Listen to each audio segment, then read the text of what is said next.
Let's find out. Game number 2 here with Stats and Bbyong has started. Okay, here in the upper left, we have our Protoss player. He needs to win this game and the next. KT roster stats.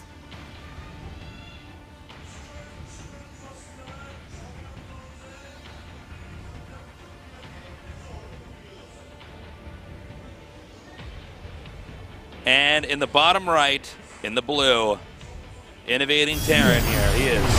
CJN2 Bbyong.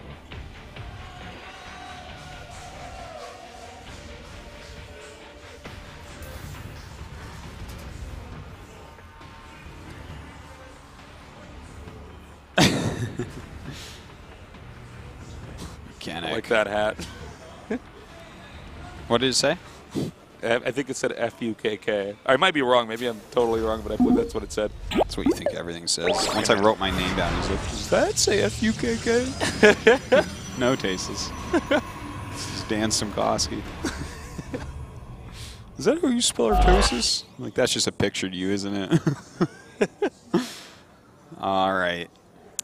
Well, we have this one-on-one map here with these two guys. It's been a map that's been tried and tested. I'm interested in seeing, because this map's been played on so much, is Bbyong going to do a style similar to what we saw in game number 1?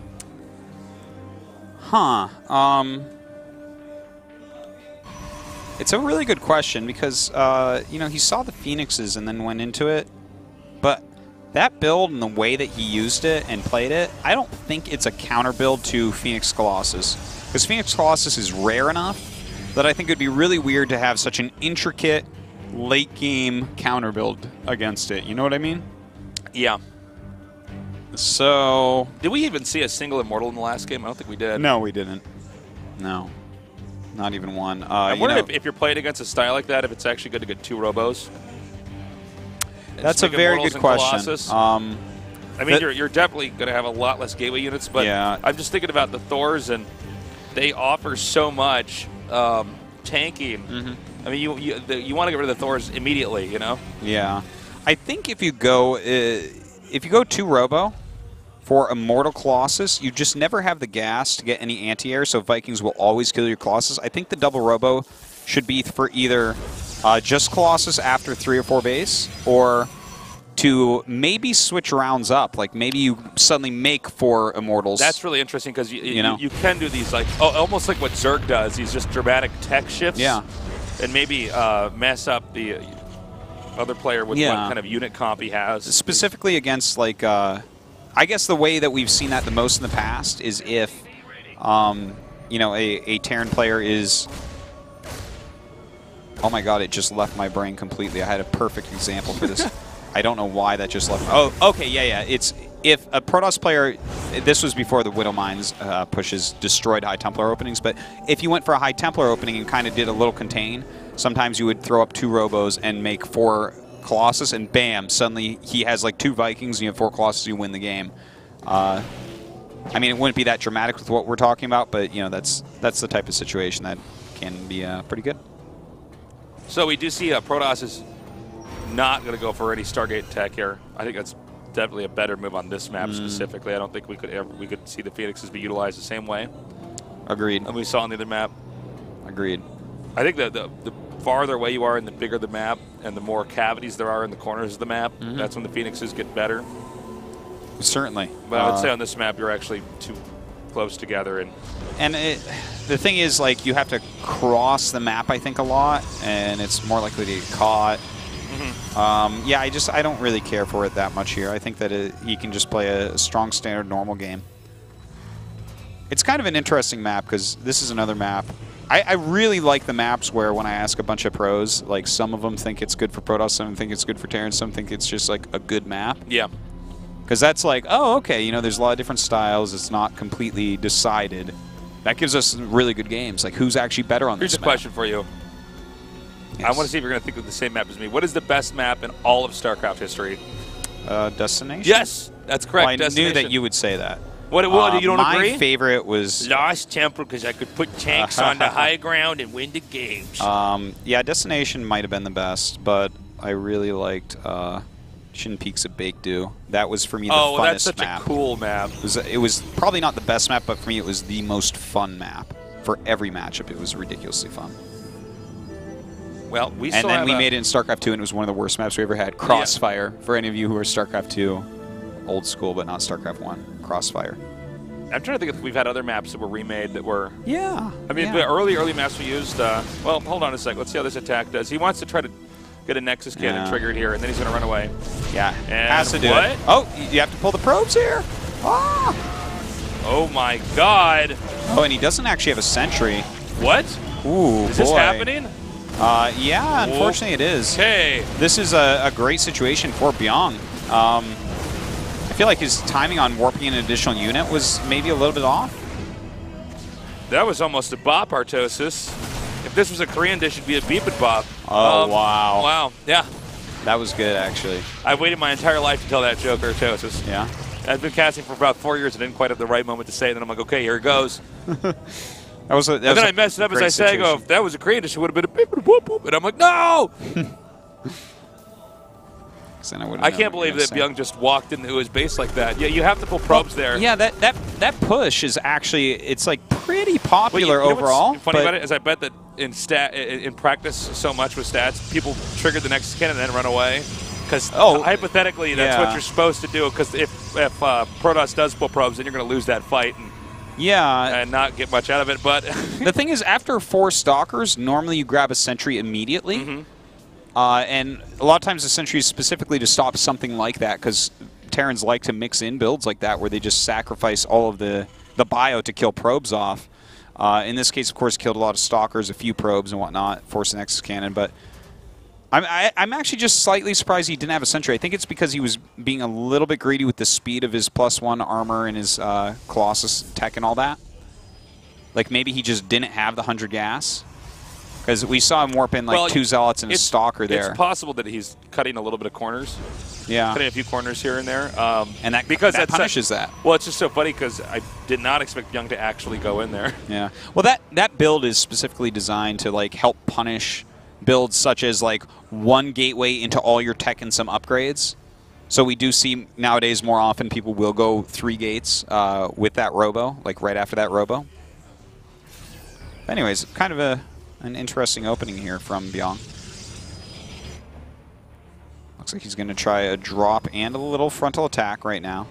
Some pretty good splitting from stats, I have to say. Okay, Bbyong is setting up to hit in 2 locations at once here. I don't think this is going to work. Looks like stats is just well positioned enough. So Bbyong just backs off, which is the right move. Yeah. You don't want to overcommit there. If Byung's units were all together, he might be able to make something happen, but you know, normally you do spread them up and just try to look at multiple locations, see if there's anything you can get done. All right, a drop happening over here. Picks up. Oh. Aww. And he does get out. I think at this point in time, Bbyong's going to have to be very cautious about dropping anywhere again here. Or at least wait for the Protoss to leave his base. Solid defense, for sure. Yep.